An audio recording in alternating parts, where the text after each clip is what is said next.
In November 1956, the most powerful empire in human history, one that ruled a quarter of the earth and dominated global trade for over a century, was brought to its knees in just 11 days. It was not defeated by a rival military or a bloody revolution, but by a single phone call threatening to collapse its currency. Within hours, the British Empire surrendered to its own debt, realizing it was no longer the superpower it claimed to be. That moment, known as the Suez Crisis, was the final nail in the coffin of British dominance.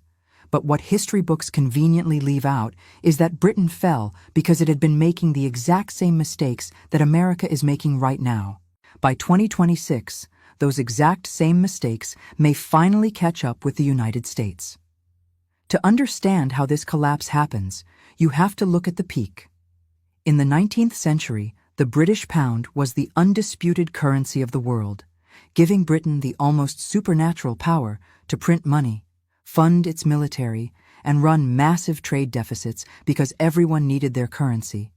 But as the late 1800s approached, the United States was already outpacing British factories, innovation, and wealth. Britain's currency only remained dominant because of economic inertia. The world was simply used to using the pound.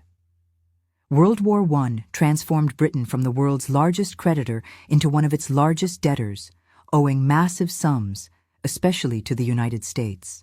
Instead of adjusting to this new reality, British leaders made a fatal blunder in 1925 by returning to the gold standard at the pre-war exchange rate, driven by pure ego and denial. To maintain this artificially high currency value, they kept interest rates painfully high, which strangled economic growth and spiked unemployment.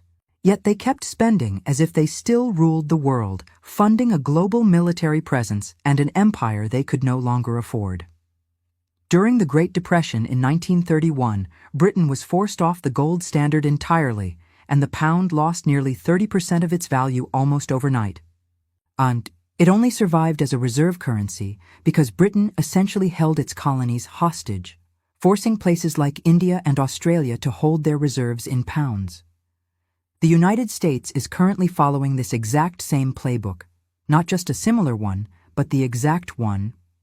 America maintains the illusion of power by forcing the world to hold American currency through the petrodollar system, where oil is priced exclusively in dollars. But just as colonies eventually gained independence, oil-producing nations are getting tired of American foreign policy, with countries like China and Russia now trading in their own currencies, and BRICS nations actively building alternative payment systems. America's debt-to-GDP ratio is approaching 120% and climbing rapidly, adding over $2 trillion to the national debt in just 1 year, borrowing $7 billion every single day just to keep the government running. Like Britain, which bankrupted itself after World War II, but refused to downsize its global presence, America currently spends more on its military than the next 9 countries combined, policing the globe with a credit card. Britain's final collapse came suddenly during the 1956 Suez Crisis, when it tried to retake the nationalized Suez Canal through military force alongside France and Israel. The United States, infuriated by this old-fashioned colonialism, threatened to dump its holdings of British pounds and block Britain's emergency IMF loan. Draining foreign currency reserves at over $100 million per week and days away from complete financial catastrophe, Britain was forced to order a ceasefire and withdraw. The empire had been brought to heel by its own creditor. America's own Suez moment is rapidly approaching. It could be a failed military intervention, a congressional debt ceiling crisis, or a geopolitical shock where targeted nations refuse to comply with financial sanctions because they no longer need the American banking system. The numbers for 2026 show that interest payments on the U.S. national debt will exceed $1 trillion annually, costing more than the entire defense budget or Medicare. When a reserve currency falls, it brings devastation to ordinary citizens. When the pound collapsed, British citizens watched their savings evaporate, the cost of imports skyrocket, and jobs disappear. If the dollar loses its reserve status, everything Americans import will cost dramatically more. Interest rates on mortgages and credit cards will spike, and the comfortable middle-class lifestyle will become a memory. Britain's transition from apparent strength to obvious weakness took about 30 years, but the final collapse took less than 2 weeks.